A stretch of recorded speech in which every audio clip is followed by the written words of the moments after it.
music producers. It's Curtis King on CurtisKingBeats.com, and you're watching Critique My Beats. This is the show where you pay to have your beats submitted in. I give you my particular critiques of 2 beats. I listen to about 1.5 minutes of each one, and I'll give you an honest feedback meant to build up your empire and not burn it down. So the first beat we got is from Empty Mic. Now, we tried to do this on a live stream the other day. As you see, it didn't work. My freaking sound interface. So no, you little smart asses that was saying that Windows shut me down or something because I didn't have a legal copy. Shut your ass up. No, it's funny, but shut your ass up. That joke is old.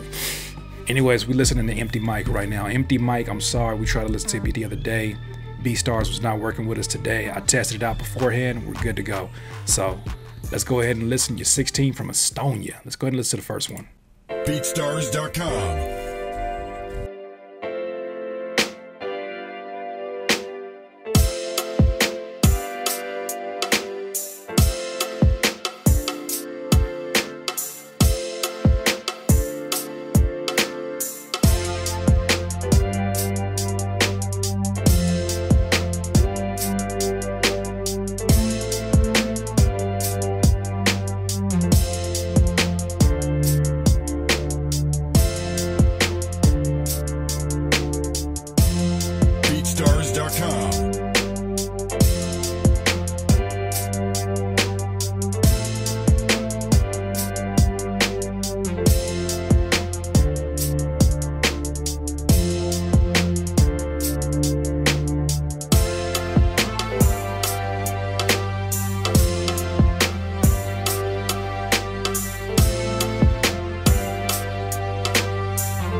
Okay, Empty Mic. So this particular beat, which is a future mask off type beat, I think that might be a stretch. That might be. That is a stretch. This is not a future type beat. I don't know how many times you've ever heard Future rapping over live snares. And what I want to hopefully tell you is going to hopefully help other producers. You don't have to find somebody to make this a type beat. You want to make sure that if you're going to use a type beat marketing, that is actually somebody that matches up with it, because you're going to have a lot of disappointed customers who are expecting a certain texture of sound. And when they hear this, it's a decent beat, but you're marketing the wrong way, and you're going to get people pretty irate and not buying your beats. It's not the energy you want to have. It was a good beat. It was a good beat. I think that a lot of sounds were safe. I think that the thing I enjoyed the most from it was probably the darker string that you had on there. I think that I don't know what you did to that, but that seemed like that took probably most of your time in terms of mixing. Other things that I saw, like the sound selection of the drums, it's just very safe. And I think that's what happens at 16. At 16, we're very safe about what drums we're going to use. We don't want to mess anything up. We finally got a good loop. We want to mess anything up. I don't feel the soul within this one yet. And I'm not expecting that to come out the gate, but I would try to get better quality kicks and snares to really bring this out. If you're going to make this a future mask off type beat, it's probably suggested that you use trap drums on that particular beat. Let's go to the second one. It's a Kendrick Lamar type beat called Bowman. Here we go. Spin it again.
Okay, this is another one that I think that you might have been forcing the issue on, the type beat. And obviously this is a critique of the beat, but because I know marketing, it's hard for me to ignore that factor of it. And I do feel like this is not representative of the artist that you're choosing. I don't think that the lead instrument in this beat is strong enough to be looped as many times as it is.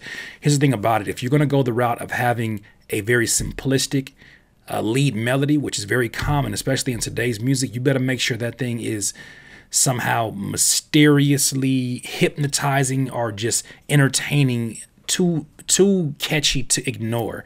And right now that chop that you got on there, like it means more to you than it's going to mean to your listener because of the work that I know you put in to make that chop happen. I could see the variations where I could see the work, but that's not going to convey to the audience, unfortunately. I don't think. The bass was mixed a bit better on this one, although I would have liked to hear more of the sub frequencies. I think when the bass came in, it did make the beat more entertaining to listen to.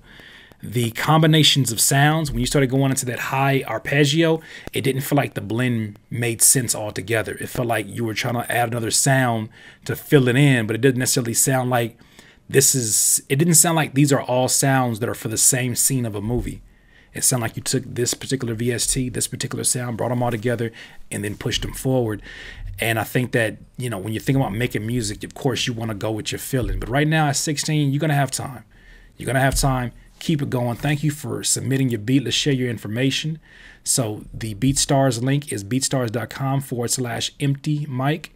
And then the SoundCloud is the same thing. So YouTube, same thing. Let's go to the next person. Produced by 99plus. All right. You left us with 2 beats, my friends. You left us a SoundCloud link. Let's go ahead and listen to Mood Music.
Okay, Mood Music, 99plus. I would say that the first critiques that I have is that I think that arrangement-wise, you with the melody at least, you have the right idea. I think it's going to come down to getting higher quality sounds, because right now the sounds as it is does sound very stock soundish.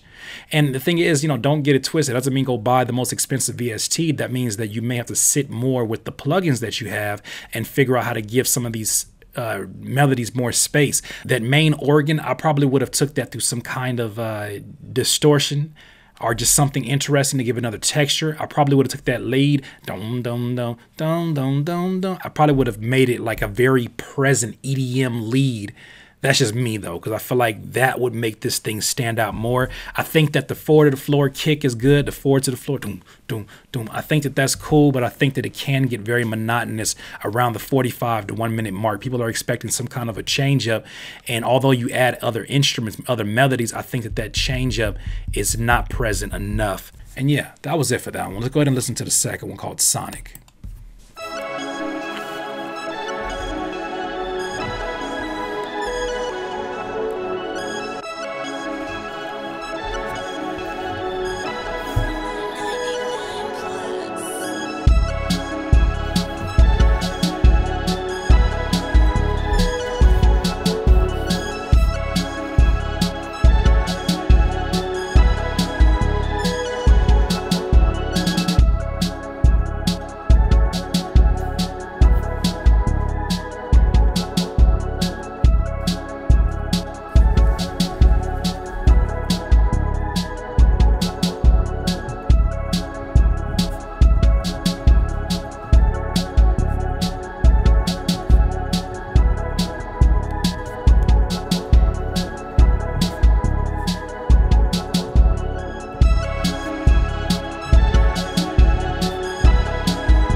Okay, 99 plus. So the second one was called Sonic, and a few different notes that I had from here. I like this one better than the other one, only because I feel like there was more elements for me to even kind of critique and go through. I think a listener would be interested in trying to find a melody over this one.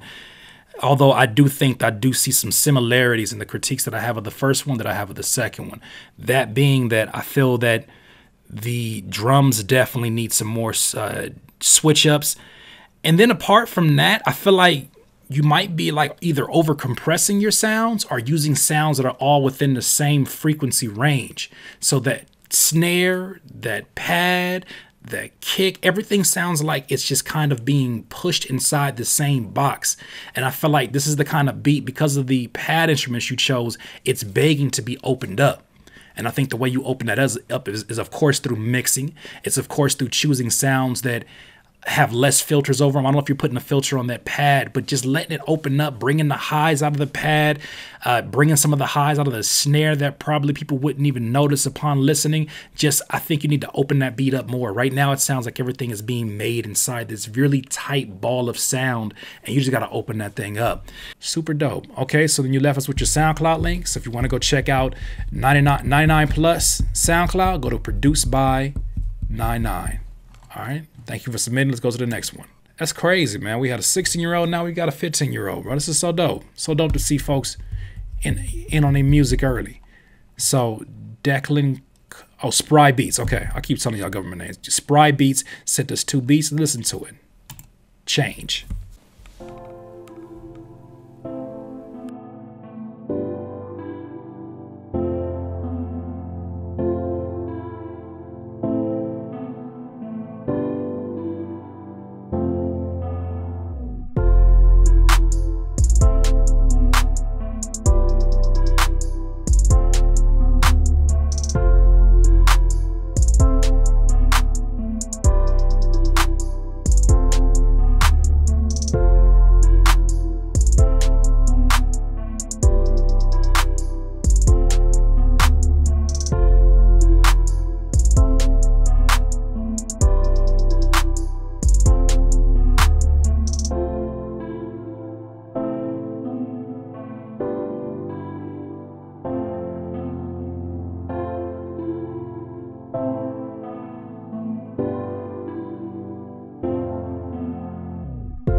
Okay, I enjoyed that one, man. 15. You're doing good work at 15. The way that you chose that melody, it almost sounded like it was the beginning of a rock song, like a very Coldplay-ish type rock song. And it's begging to me for some tension to be built up. Those 808s when they came in, super dope. I think if you would have built up more tension, it can be like a reverse hat, or it can be a reverse cymbal. It can be one of those rising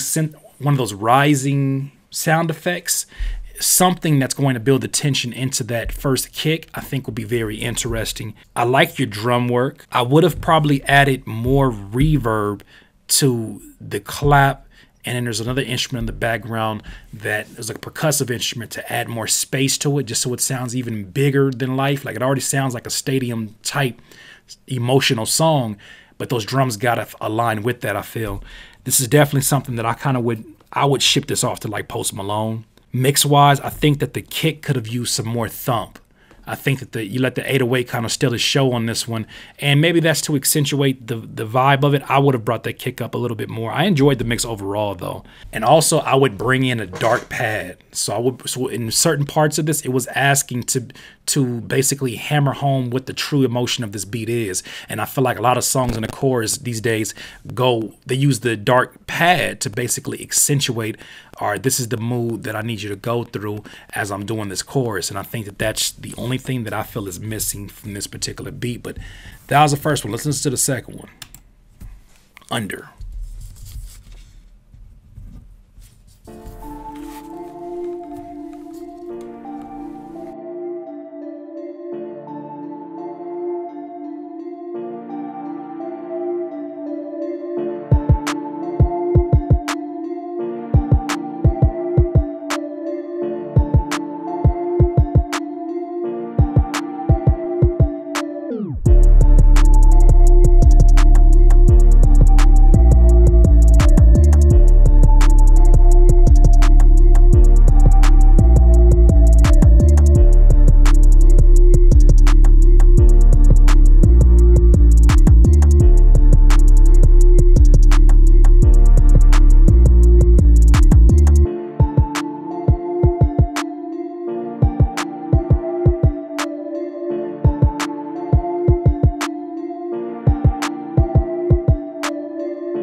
Dope beat, SPRY Beats. I enjoyed that one as well. The first thing that pops out to me, that lead instrument is very mysterious, very alluring, very mysterious. I enjoy that, but it does get super, super monotonous throughout it. And I feel like for starters, you got to run that through some kind of effect, maybe take it out, bring it back in, maybe take it up a few notes at the end of a run, maybe even send it through like a telephone effect or something that will give it more sound design appeal, more entertainment as you're listening to it, because it just really follows the same all the way through, and people are going to get a bit tired of hearing the same loop over and over. The 808s, which I think that although I enjoyed the sound of the 808s, they dominated your mix.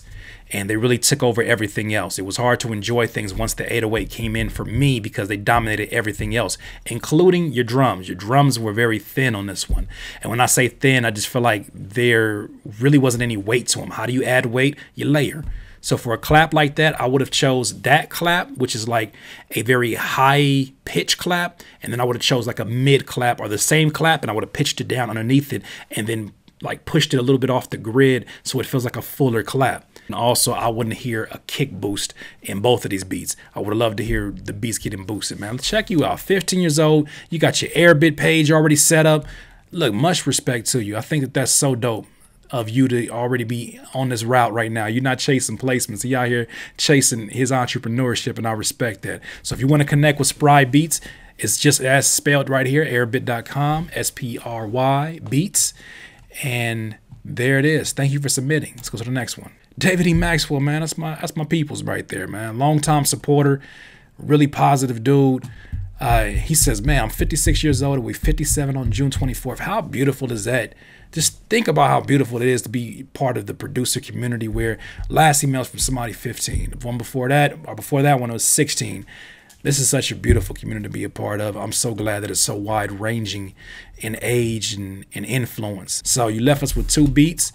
I believe they're both SoundCloud links. You left some addresses. Let's listen to Trapped Inside first.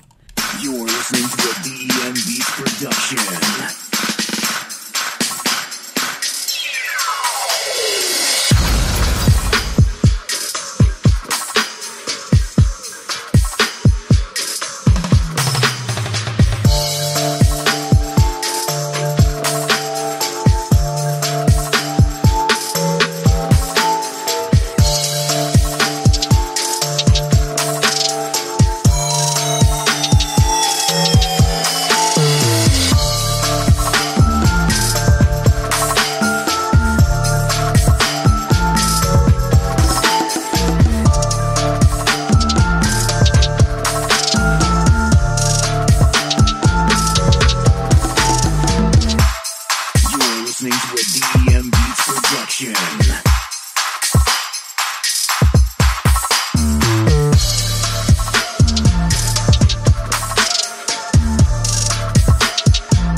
Man, this might be the first time that I've heard a beat that to me was very dope, and I could not pit who I would have rapping over it. And I can't really find at first listen who would I imagine or what would I imagine this being for. I'm leaning towards TV Sync licensing, but dope beat. I really enjoyed that. Most of all, your sound design and your arrangement. You could tell that you definitely sit with it. You add in layers in the background that are very important, that the listener may not even know from the first listen that even exists, but you have paid attention to that detail. And I think that's what makes these so amazing sounding. I know why you're getting placements. Only thing that I would say is a few notes really particularly about the mixing, because I got it at a pretty decent volume, not too loud, but it's already blaring through. I'm not sure if you got a limiter on when you're creating. I'm not sure if you're making these beats really loud as you're mixing, but I think you want to make sure that you control, first of all, the frequency, or first of all, the volume. The volume is going to be important first. Make sure those sounds that have sort of a higher frequency. If you and I were collaborating with this, the first thing I would do when I would go into that mix and I would start cutting off some of those higher frequencies of the sounds that don't need to be there. I would also start taking some of the mid sounds where it becomes a little bit piercing to the ear. That sound effect sound in the very beginning, you could barely hear how the beat is transitioning and how it gets into the drums because that sound is so overbearing. So everything has got to be in harmony, even for a beat that's as hyped up as this one. All right, so then let's go to the second one. The second one is called Altered States.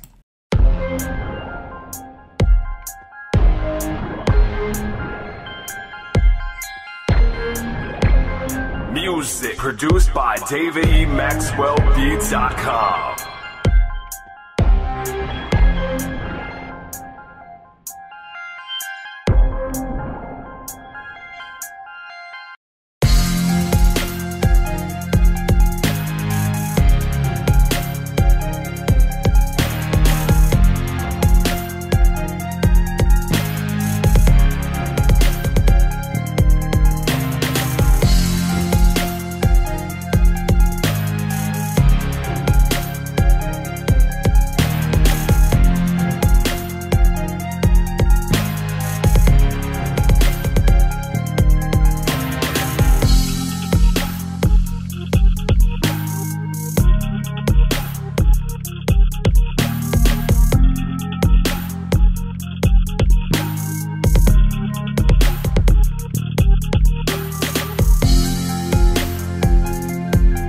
Music produced by DavidMaxwellBeats.com.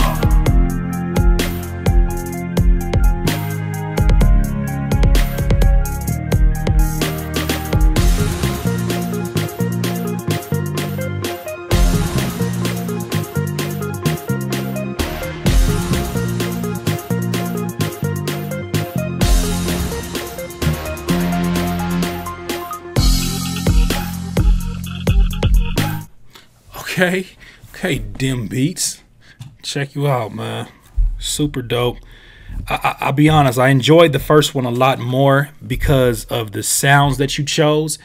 But I did like some elements about this one. I'll say my first critique, if anything, the tag is way too loud. And I know that's not part of the beat in terms of the critiquing of the beat, but the tag is definitely going to turn some people away. You ain't got to worry about nobody rapping over top of the tag because they can't even fit their voice in. But be careful in terms of selling these particular beats and trying to ship them off. Man, I'll make sure that the tag is classy and not too loud. Now, the next thing that I have is I'm not a big fan of the instrument choice in this one. The strings, the guitar already sounded really synthetic. Didn't sound like real guitars. And, you know, that's just a matter of upgrading certain sounds or trying to find sounds that are as close to the real deal as possible. And right now, this sounds like Slayer, maybe. It sounds like a stock string. And it's just giving me that feeling all the way over. I think that you chose the right keys. I can actually hear a Midwest rapper on this going like crazy double time. I can hear like a Tech 9 over this, like a classic Tech 9 over this particular beat. About 56 seconds into this beat, something interesting happens before you go into that last change up. 56 seconds into it, that to me represents what the meat of this beat should be. I think that you're going to definitely get your TV placement. You're definitely going to get by focusing on where the beat becomes minimal, because I think that when it starts to get complex, it starts to expose the quality of the instruments that you're choosing. Namely, when that last breakdown, it starts to become a bit confusing in terms of, okay, even for TV soundtrack, what scene this is going to be for, and what kind of a change up has to occur to make that other transition make sense is a question you're gonna have to ask yourself. I appreciate that you took the time to give it a bridge, give it little change ups that make it not monotonous. I know how much hard work that takes, but sometimes it's better to just keep it simple. And I don't mean keep it simple in terms of your musicianship. I mean just scale it back and maybe even use that transition that came in after the 56 bar loop mark. I would have tried to use it as an outro and then just end the beat strong. Give it something to where it's like that's a full beat. I think that's how I would have utilized that one. But either way, I appreciate you sending these beats off. You left us with your contact information. DavidMaxwellBeats.com. I've been there a few times. Facebook, David E. Maxwell. SoundCloud, Dim Beats Productions. Instagram. You see all this good stuff here. Thank you for submitting your information and sending your beautiful blessings to my family and I. We appreciate you so much. So producers, once again, it's another episode of Critique My Beats. I'm not going to be telling you where you can submit your beats and get a pass because right now we're overbooked. Between fatherhood, between trying to get through all of these, you see it's about 11 producers left. The list is just getting crazy right now, and I may have to restructure some things. But right now, I don't want to have y'all waiting for another 11 days like this guy, like my brother David had to wait. I don't want to have to do that to you. So for right now, it's shut down. Will I still do episodes? Absolutely. But for right now, we got to get to these folks right here. I don't want to see 21 submissions after this particular episode. You know what I mean? It's more than just about the money. I want to make sure I give you quality critiques, and I greatly appreciate you guys investing into yourself. But once again, you've been watching another episode of Critique My Beats. I'm Curtis King, CurtisKingBeats.com. Have a good one. Please subscribe to the channel below, Curtis King, CurtisKingBeats.com.